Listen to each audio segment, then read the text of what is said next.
Amém. Se você está com a tua Bíblia, hoje nós vamos ler apenas um pedacinho de um versículo no Evangelho de João, no capítulo 19, vou ler com vocês versículo 30, só um pedacinho. Nós estamos nesta série das 7 frases, das 7 palavras de Jesus ali enquanto ele está pregado em uma cruz, e hoje é a 6ª coisa que Jesus falou enquanto ele estava ali na cruz pregado. Não falou muitas coisas, mas as coisas que ele falou ali na cruz têm um grande significado. Então, João capítulo 19, versículo 30 diz assim: quando Jesus tomou o vinagre, porque antes disso foi a mensagem da semana passada, que Jesus havia dito que tinha sede, e aí pegaram um pedaço de caniço, de osso, espetaram numa esponja, molharam no vinagre, e aí é o que está dizendo aqui, deram esse vinagre a Jesus. Quando Jesus tomou o vinagre, disse: está consumado, tetelestai, está consumado. Então essa foi a 6ª coisa que Jesus disse enquanto ele estava pregado em uma cruz: está consumado, está feito, foi concluído, foi terminado. Eu terminei, eu finalizei aquilo que eu vim para fazer nesta terra. É sobre isso que eu quero conversar com vocês nessa noite. Se você puder, feche os teus olhos, vamos orar, agradecendo a Deus pela palavra. Deus, obrigado, Pai, pela Tua palavra nesta noite. Eu te agradeço, Pai, pela vida de cada pessoa que chegou aqui neste lugar. Eu sei que não foi por acaso, eu sei que o Senhor nos trouxe, eu sei que existe uma palavra do Teu coração para os nossos corações, e a minha oração é que não haja nenhum impedimento, Pai, que nada atrapalhe o Teu fluir neste lugar, que a Tua voz seja clara aos nossos ouvidos e corações, Deus. Nós viemos aqui com um desejo de Te ouvirmos, de recebermos o que o Senhor tem preparado para as nossas vidas. Por isso, que a unção do Teu Espírito esteja sobre as nossas vidas, que a unção do Teu Espírito esteja sobre a minha vida, me capacitando, Pai, usando a minha vida para que aquilo que o Senhor deseja falar conosco seja falado, meu Deus. Que a Tua vontade seja feita neste lugar, nesta noite, em nome do Senhor Jesus Cristo. Amém e amém. Você pode aplaudir o Senhor Jesus? A palavra de Deus é maravilhosa. Glória a Deus. Então Jesus, a 6ª coisa que ele fala enquanto ele está na cruz é: está consumado, está terminado. Agora, eu acho que a pergunta que nós temos que fazer diante desta frase, desta fala de Jesus, de que está concluído, está terminado, é: o que é que está terminado? O que é que está concluído? O que foi consumado? Tetelestai, o que ele terminou? Qual foi sua missão? E o que ele termina, o que ele conclui ali na cruz e diz para Deus que concluiu e terminou aquilo que, a missão que Deus havia dado a ele aqui na terra.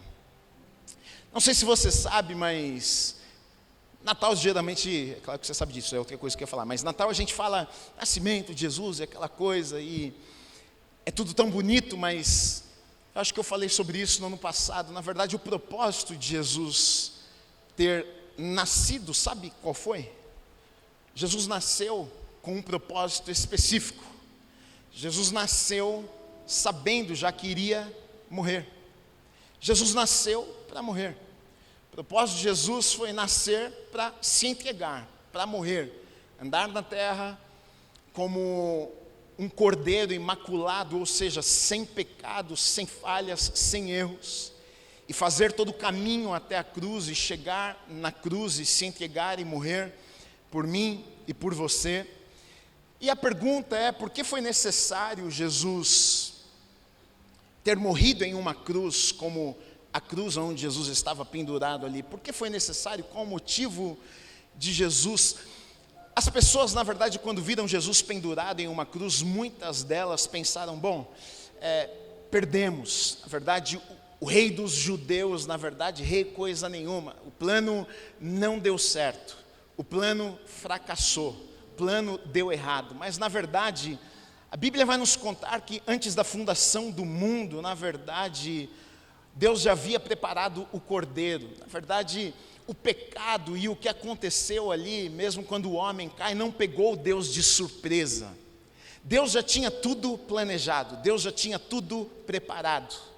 O fato de Jesus estar na cruz ali, o diabo por algum momento pode até ter pensado, venci, o diabo por algum momento pode até ter feito festa, o diabo por algum momento pode até ter pensado, olha, Deus se perdeu no meio do caminho, olha, Deus perdeu o controle das coisas, mas não. Antes da fundação, antes da criação, o cordeiro já estava preparado, Deus já havia preparado todas as coisas, Deus já tinha o plano, Deus já sabia o que iria acontecer. A pergunta é por que Jesus precisou vir à terra e andar como homem e morrer como homem sem pecado naquela cruz? Por duas coisas: por conta da santidade de Deus e por conta do pecado do homem. Porque diante do pecado de Deus e da pecado de Deus não, por conta do pecado do homem, a santidade de Deus não consegue, na verdade, suportar o pecado. Então a ira de Deus, na verdade, se manifesta diante do pecado. Então o homem pecou, o homem falhou. Deus diz que o pecado traria morte, o pecado traria destruição. Então Deus teria que fazer alguma coisa diante do pecado do homem. Nós não teríamos, na verdade, como pagar os nossos próprios pecados. O pecado, o salário, a Bíblia diz que o salário do pecado é a morte. Se fôssemos pagar pelos nossos próprios pecados, teríamos de morrer pelos nossos pecados. Então, por conta da santidade, a Bíblia em muitos lugares fala sobre o caráter de Deus, do Deus justo, do Deus reto que nós servimos. Por exemplo, coloquei 2 versículos aqui, Salmos 33, 5 diz assim: Ele ama a justiça e o direito, a terra está cheia da bondade do Senhor. Salmos 89, 14 diz assim: Justiça e direito são fundamento do teu trono, graça e verdade te precedem. Então, em inúmeros lugares na Bíblia nós vamos ler sobre um Deus que é santo, nós vamos ler sobre um Deus que é justo, nós vamos ler sobre um Deus que é correto e é íntegro, e diante do pecado, e diante da queda do homem, a santidade de Deus, então agora é manifestada através de uma ira. Quando você vai estudar sobre isso, sobre o caráter, as faces de Deus, você vai ver lá a ira de Deus, não é contra o homem, mas é contra o pecado do homem. Jesus então, o plano não foi pego de surpresa, o plano já existia, o plano já estava nos planos de Deus, tanto que quando, lá em Gênesis, depois de o homem cair, Gênesis no capítulo 3, versículo 15, a primeira profecia messiânica, ou seja, Deus anunciando Jesus, Deus falando a respeito de que o Messias viria, e viria a partir de uma mulher, e a partir dessa mulher, o Messias, pisaria na cabeça da serpente, e a serpente morderia o seu calcanhar. Deus já estava anunciando, pré-anunciando, avisando sobre o Messias, que ele viria, e ele nasceria de uma mulher, e ele pisaria na cabeça da serpente. Do que ele está falando ali? Ali é a promessa, na verdade, profecia a respeito de Jesus, a respeito do Messias, que um dia viria para salvar toda a humanidade. Jesus nasce de uma mulher, Jesus vive, ele é 100% homem, mas ele também é Deus, ele é o Filho de Deus, mas na terra ele anda como homem. Ele nasce de uma mulher, ele é gerado pelo Espírito Santo em uma mulher, e a mulher tem essa criança, e ele nasce e ele cresce como uma criança, ele é um menino, e ele vai crescendo na casa do pai, da mãe, ele brinca, ele joga bola, ele faz o que as crianças faziam, ele vai crescendo, mas a palavra diz que ele cresce não apenas em estatura, mas ele cresce em sabedoria também. Com 12 anos de idade, ele se perde da mãe, mas na verdade a mãe perde ele. Quando vai encontrar ele já está lá no templo, sentado lá com os rabinos, com os mestres, com o sacerdote, aprendendo da palavra de Deus.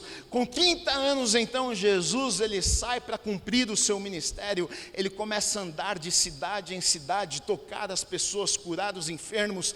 Difícil coisa foi os familiares de Jesus acreditarem em Jesus, tanto que os irmãos de Jesus, na verdade, acreditaram que Jesus era o Messias só depois de Jesus ter morrido e ressuscitado, antes não. Eles não conseguiam, porque eles viam o Jesus lá de casa, com a gente. Como é que pode aquele nosso irmão que cresceu conosco ser o Salvador do mundo? Não é possível. Eu vi realmente o milagre que ele fez, eu vi a vida que ele tocou, que transformou, mas está bom, ele pode de repente ser um profeta que está sendo usado por Deus, mas o Messias, eles esperavam o Messias, aquele que iria salvar a humanidade do pecado, redimir a humanidade do pecado. E os familiares, os de casa, não deram crédito a Jesus, mas Jesus veio e curou, e libertou, e se encontrou com pessoas, se assentou com pecadores, e abraçou aqueles que a sociedade desprezava, e se assentou com pessoas que talvez eu e você não nos assentaríamos, conversou com pessoas que talvez nós não conversaríamos. Ele confrontou os religiosos. Nos dias de hoje era como se Jesus entrasse aqui pelas portas dessa igreja e nos confrontasse, porque ele confrontou no tempo dele os fariseus, os escribas, os religiosos, os do templo, os da sinagoga, os que iam à igreja. Como no nosso tempo, é como se Jesus entrasse aqui e nos confrontasse sobre a religiosidade muitas vezes que temos. E Jesus confrontou os religiosos, e Jesus bateu nos religiosos, mas abraçou os pecadores e trouxe esperança aos pecadores e disse: olha, existe uma nova chance para vocês, existe um futuro para vocês. Como a mulher adúltera que é jogada aos pés de Jesus, ele olha para ela e diz: mulher, ninguém te condenou, eu também não te condeno. E se tem alguém que poderia condenar aquela mulher, era Jesus, mas ele diz: eu também não te condeno, mas olha só, vai, segue a tua vida, não faça mais isso, viva a tua vida de maneira diferente. A partir de hoje, pessoas foram tocadas, pessoas foram curadas, pessoas foram libertas. Tudo isso é maravilhoso, mas Jesus não veio. O principal motivo não foi Jesus curar.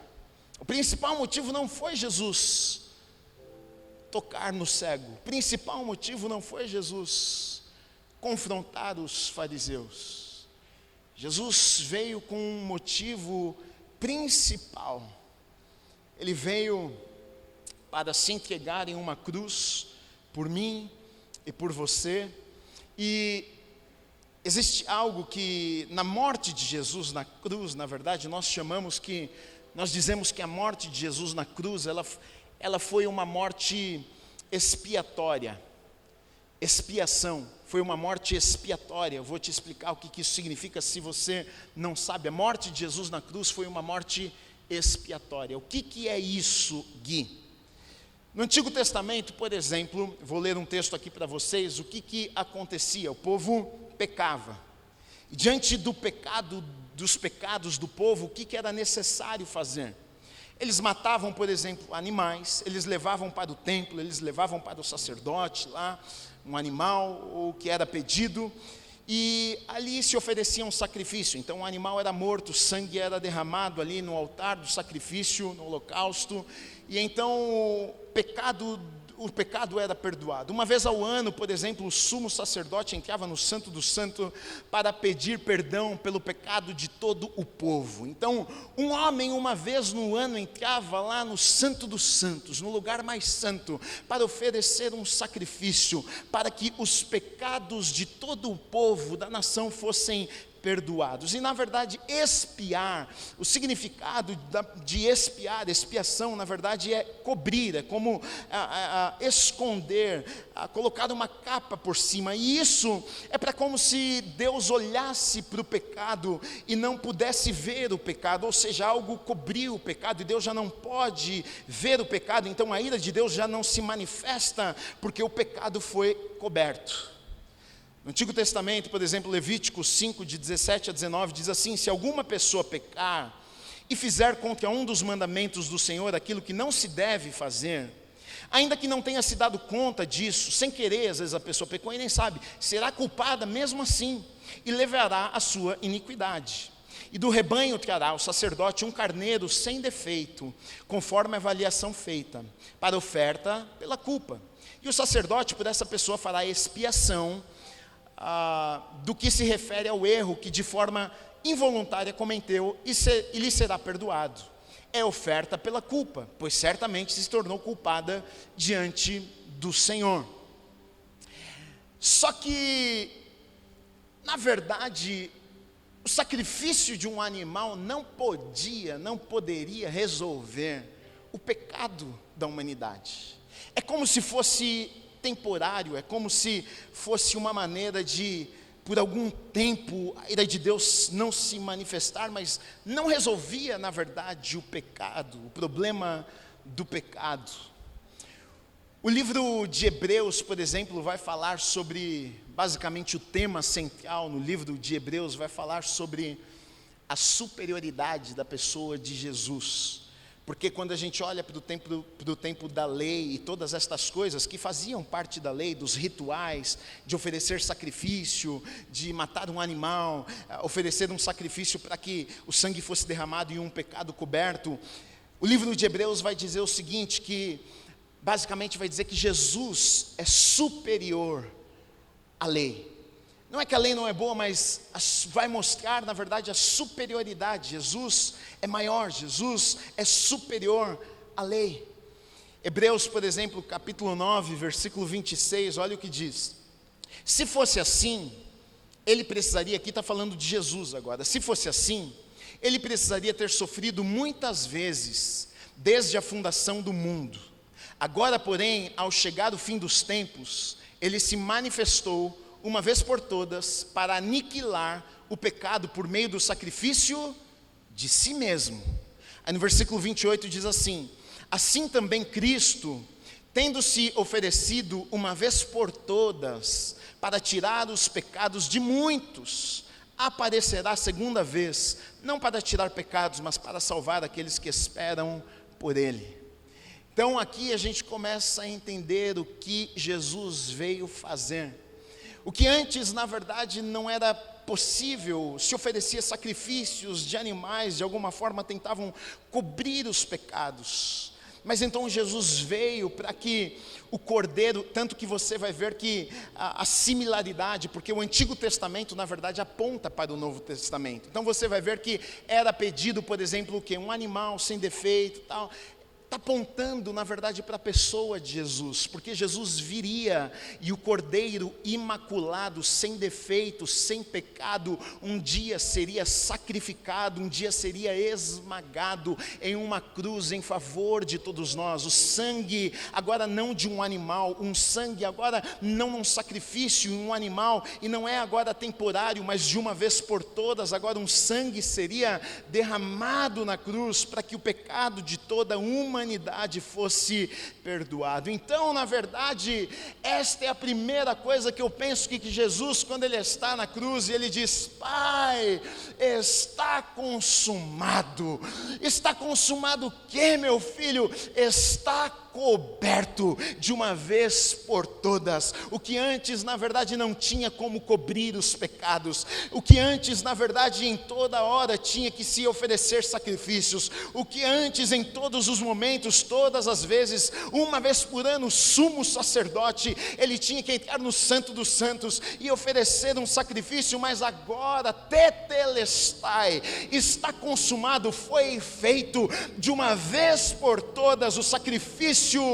O Cordeiro Imaculado se entregou e a missão que o Senhor me deu foi feita, foi concluída.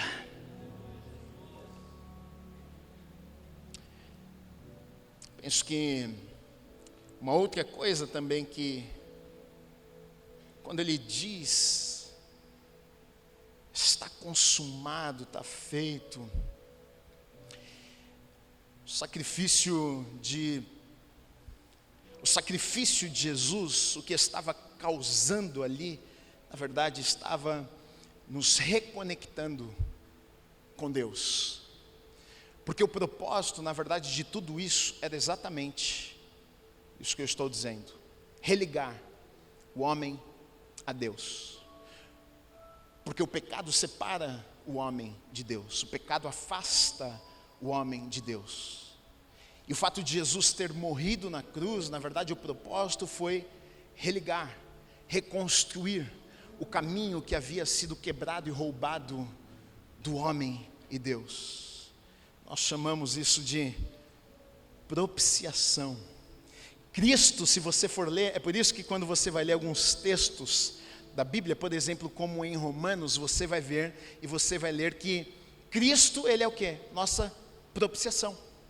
Ele é aquele que nos liga, ele é aquele que religa, e essa palavra significa exatamente isso. É Cristo nos ligando de algo que nós perdemos o contato. Por exemplo, Romanos 3, 24 a 26 diz assim: sendo justificados gratuitamente por sua graça, mediante a redenção que há em Cristo Jesus, a quem Deus apresentou como propiciação no seu sangue, mediante a fé. Deus fez isso para manifestar a sua justiça, por ter ele, na sua tolerância, deixado impunes os pecados anteriormente cometidos, tendo em vista a manifestação da sua justiça no tempo presente, a fim de que o próprio Deus seja justo e justificador daquele que tem fé em Jesus. Então, segunda coisa aqui que eu penso que Jesus, quando ele fala tetelestai, está consumado, Jesus estava dizendo: está reconciliado.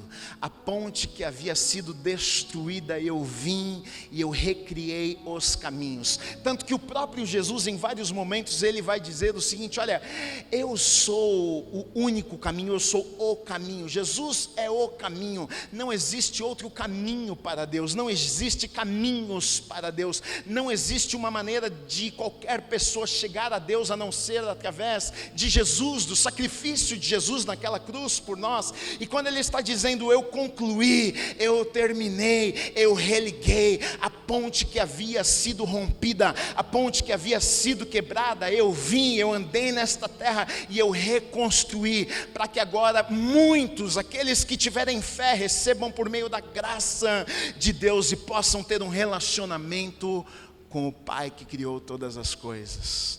Tetelestai, ele nos reconciliou. Tetelestai, está consumado. A obra expiatória de Jesus na cruz por nós também é uma obra redentora. O que isso significa, Gui? Redimir, comprar, pagar um preço. Às vezes a gente tem a falsa ideia, porque quando a gente fala sobre salvação, a gente fala salvação é de graça, e a gente se confunde pensando que a salvação foi de graça, mas não foi. Foi por um preço muito alto, foi preço de sangue. Alguém morreu e se entregou para que você pudesse hoje ter salvação. Hoje você recebe a salvação e não precisa pagar por isso. É por meio da fé, você crê no sacrifício de Jesus e recebe. Mas alguém pagou um preço para que hoje você pudesse receber a salvação. Redenção, então.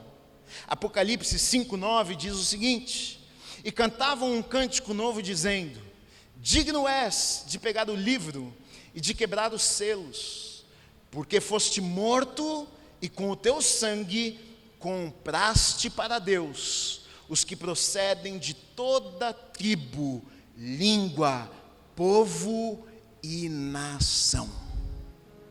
De toda língua, de todos os povos, de todas as tribos, de todas as nações, com o sangue de Jesus fomos comprados. Você pode dar um glória a Deus?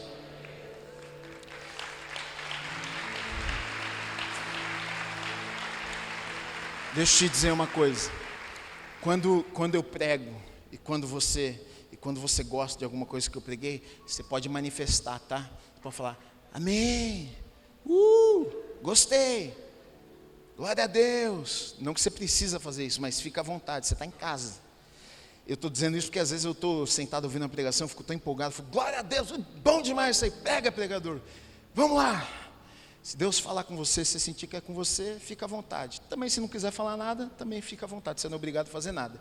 1 Pedro 1, 18 e 19, olha o que diz: sabendo que não foi mediante coisas perecíveis, como prata ou ouro, que vocês foram o que? Resgatados da vida inútil que os seus pais lhes legaram, mas pelo precioso sangue de Jesus, como de um cordeiro sem defeito e sem mácula. Redenção, então, na verdade, fala sobre um alto preço da salvação. Você é salvo, sim, pela graça, mas você não pode se esquecer que não foi de graça. 1 Coríntios 6, 19 e 20 diz assim: será que vocês não sabem que o corpo de vocês é santuário do Espírito Santo que está em vocês, e que vocês receberam de Deus, e que vocês não pertencem a vocês mesmos, porque vocês foram comprados por preço? Agora, pois, glorifiquem a Deus no corpo de vocês. Outra coisa que eu penso que Jesus está dizendo, quando ele diz tetelestai, está concluído, foi pago, tinha um preço para ser pago, e eu vim aqui e acertei a dívida, eu acertei a conta, eu vim aqui, paguei aquilo que teria que ter sido pago. Eu sou a única pessoa que poderia pagar esta conta, e eu vim aqui e acertei a conta. E por causa dessa conta que Jesus acertou por mim e por você, hoje nós podemos ser livres. E a palavra de Deus vai dizer o seguinte: que não há mais condenação para nós que estamos em Cristo Jesus. Antes existia condenação, ou seja, a gente estava com uma dívida, nós tínhamos uma dívida, a nossa conta estava lá e estava pendurada, e a gente tinha uma conta para pagar, e uma conta que nós não podíamos pagar, mas Jesus foi lá e pagou a nossa conta, e agora nós estamos livres. O diabo não pode mais colocar o dedo na nossa cara e dizer: olha, você está devendo, você está em dívida, porque não existe mais dívida, não existe mais condenação para aqueles que estão em Cristo Jesus. Tetelestai, Pai, eu paguei a conta, está pago, está pago.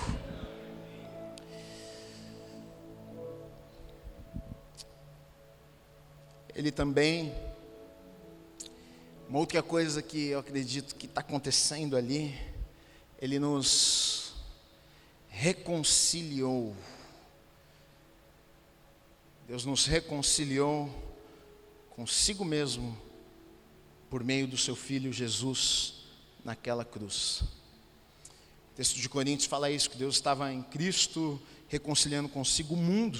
Olha o que diz em 2 Coríntios 5, 18 e 19. Ora, tudo isso provém de Deus, que nos reconciliou consigo mesmo por meio de Cristo, e nos deu o ministério da reconciliação. A saber que Deus estava em Cristo reconciliando consigo o mundo, não levando em conta os pecados dos seres humanos, e nos confiando a palavra da reconciliação. Nos reconciliou, o sacrifício está então nos reconciliando. Em Cristo Jesus, Deus está reconciliando o mundo a Ele, e isso está acontecendo, sabe quando? Não é agora que a gente está bonzinho, não é agora que você vem na igreja e está com a mão levantada. Ai, que bonzinho Deus, né? Olha, realmente eu vim aqui, estou bonzinho.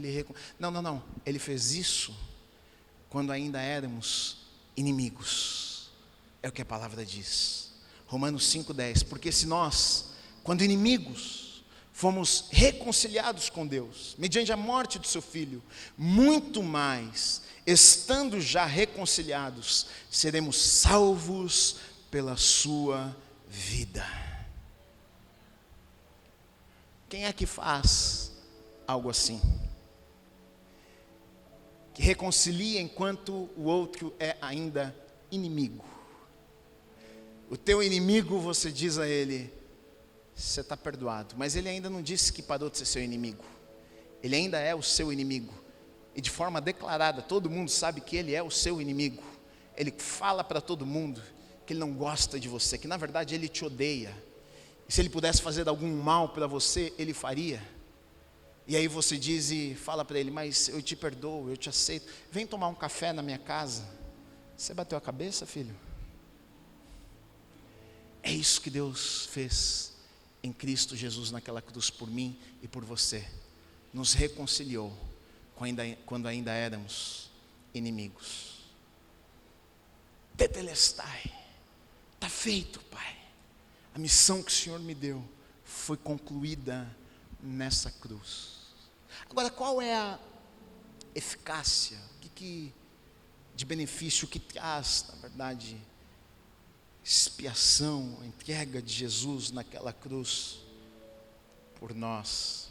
Eu falei várias coisas, mas uma coisa importante é que nos livra então, número 1, nos livra do pecado. E não apenas do pecado no sentido de que,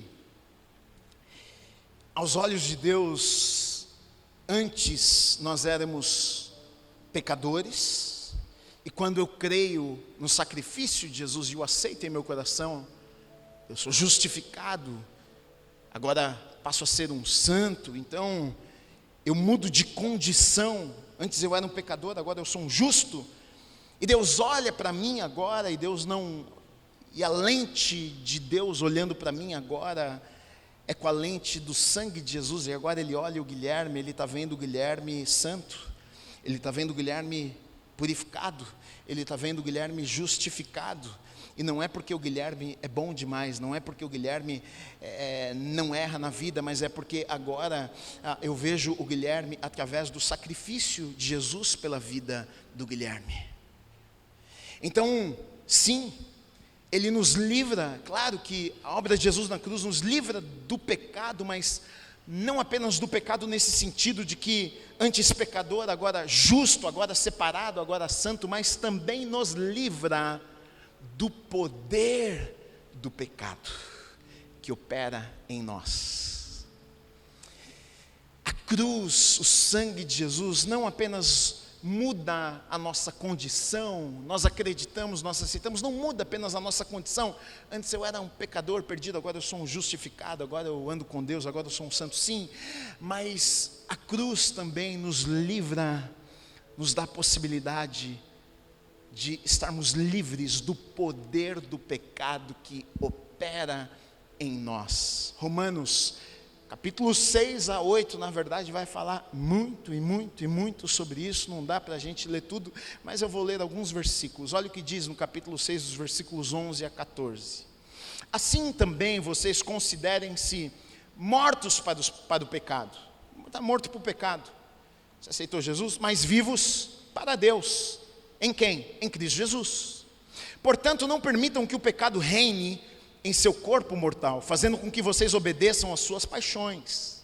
Também não ofereçam os membros do corpo ao pecado como instrumentos de injustiça, mas como pessoas que passaram da morte para a vida, ofereçam a si mesmos a Deus, e ofereçam os seus membros a Deus, como instrumentos de justiça. Porque o pecado não terá domínio sobre vocês, pois vocês não estão debaixo da lei, e sim da graça. O pecado não terá domínio. Agora o pecado não controla mais. Não é que você mudou de condição apenas. Agora você está livre do poder do pecado que te escravizava. Tudo bem, eu aceitei Jesus, Gui, mas olha, tem uma força dentro de mim que me leva e eu não consigo, e eu peco, mas eu peco, e afundo a minha vida, eu destruo a minha vida. Se deixar, eu quero é pecar mesmo. Eu peco todo dia, eu peco 9 vezes por dia, mas o apóstolo Paulo está dizendo agora que somos de Cristo, e o sacrifício de Jesus na cruz traz isso para a minha vida e para a sua vida, este poder, essa capacitação de que agora nós podemos não pecar mais. Agora essa força que na verdade controlava as nossas vidas já não controla controla mais. Agora quem controla as nossas vidas é o Espírito Santo de Deus. E foi na cruz que isso aconteceu, porque nós éramos controlados, porque o diabo ele roubou a chave do homem. O homem pecou, caiu, mas Jesus veio e pegou da mão do diabo. E então agora, é claro, o diabo tem alguma liberdade sim, se você der. Se você não der, o diabo não tem liberdade para tocar na tua vida. Se você não der, o diabo não tem liberdade para fazer nada na tua vida. Se você andar com Deus, você está livre. Ele não tem poder para roubar, matar e destruir você. Tetelestai. Está feito, Deus. Agora eles vão poder não pecar. Agora esse poder que opera em nós vai poder ser vencido e controlado. Está feito. O que não era possível agora vai ser possível. O que na lei não tinha como, agora vai ter como. Eles tentaram, não conseguiram, mas a partir de agora vai ter como. Está feito, está concluído. Eu vim, eu cumpri a missão. Jesus morreu, se entregou naquela cruz para que nós tivéssemos vida, não apenas aqui, nesta vida. Porque quando a Bíblia fala que o salário do pecado é a morte, e quando Deus disse para Adão e Eva que se eles comessem do fruto e pecassem, eles iriam morrer, Deus não estava falando apenas de uma morte física, mas Deus estava também falando de uma morte espiritual. Coisas na vida deles iriam morrer. Muita coisa iria morrer. Então Jesus naquela cruz, ele nos traz vida, aqui nessa vida também. Porque está cheio de gente que está vivo, mas está morto. Está cheio de gente que respira, mas a alma está como se estivesse morta. E o pecado faz isso com as pessoas. O pecado traz morte, o pecado oprime, o pecado arranca alegria, traz morte espiritual. Separado de Deus, separado da presença de Deus, afastado de Deus. E Jesus ele vem para trazer vida espiritualmente falando, vida enquanto estamos aqui em vida, mas também vida eterna.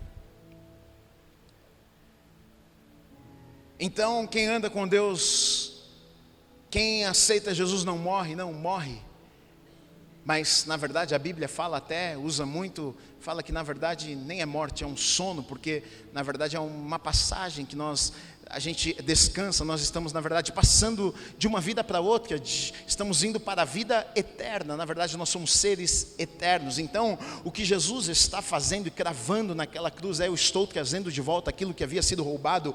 Eles pecaram e diante do pecado o que existia era morte, mas eu estou trazendo vida na vida de cada um, enquanto eles vivem aqui, mas também vida, essa possibilidade da vida eterna, passar a eternidade com o Senhor. João 3, de 13 a 16, diz assim: ora, ninguém subiu ao céu, a não ser aqueles que de lá desceu, o Filho do Homem.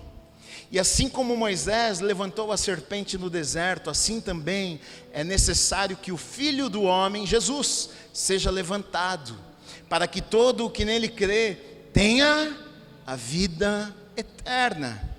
Porque Deus amou o mundo de tal maneira que deu seu Filho unigênito, para que todo o que nele crê não pereça, mas tenha a vida eterna. Tetelestai, está feito, está concluído. Eu estou morrendo, mas eu estou morrendo para que muitos tenham vida e vida eterna. Filipenses 2, de 8 a 11 diz assim: e ele se humilhou, tornando-se obediente até a morte e morte de cruz. Por isso também Deus o exaltou sobremaneira e lhe deu um nome que está acima de todo nome, para que ao nome de Jesus se dobre todo o joelho nos céus e na terra e debaixo da terra, e toda língua confesse que Jesus Cristo é o Senhor, para a glória de Deus Pai. Jesus morreu em uma cruz, mas ele ressuscitou e ele foi coroado por Deus. Ele está sentado à direita do Pai. Deixa eu te dizer uma coisa. A maior declaração de amor já feita em toda a história, ela não foi feita de um homem para uma mulher, ajoelhado com um anel de brilhante em suas mãos.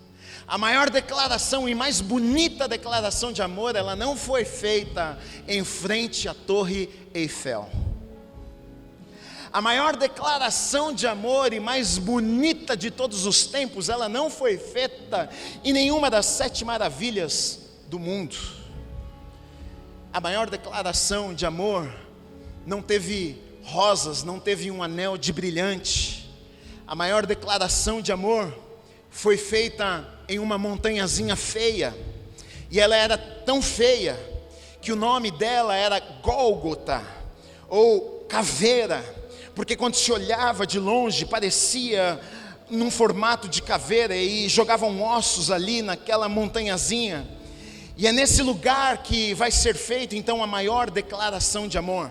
E nessa declaração de amor não tem flores, não tem anel de brilhante. Nessa declaração de amor tem sangue, tem suor, tem lágrimas e tem alguém pregado em uma cruz. Mas esta foi a maior declaração de amor, porque alguém morreu naquela cruz para que hoje eu e você tivéssemos vida e vida em abundância. E não apenas aqui nessa vida, mas por toda a eternidade. Eu não sei você, mas eu tenho motivos para agradecer. Tetelestai, está consumado. Jesus pregado em uma cruz dizendo: Deus, eu fiz aquilo que tinha de ser feito, eu concluí, eu terminei, eu finalizei. Jesus na cruz, ele grita isso, e este na verdade foi um grito de amor, do amor de Deus na verdade por toda a humanidade. Deus te ama, Deus te ama, Deus te ama, Deus te ama, Deus te ama, Deus te ama, Deus te ama. Quando eu penso nisso, está consumado, foi feito, está pago, está reconciliado, está perdoado, está concluído. Será, Deus, mas e os meus pecados?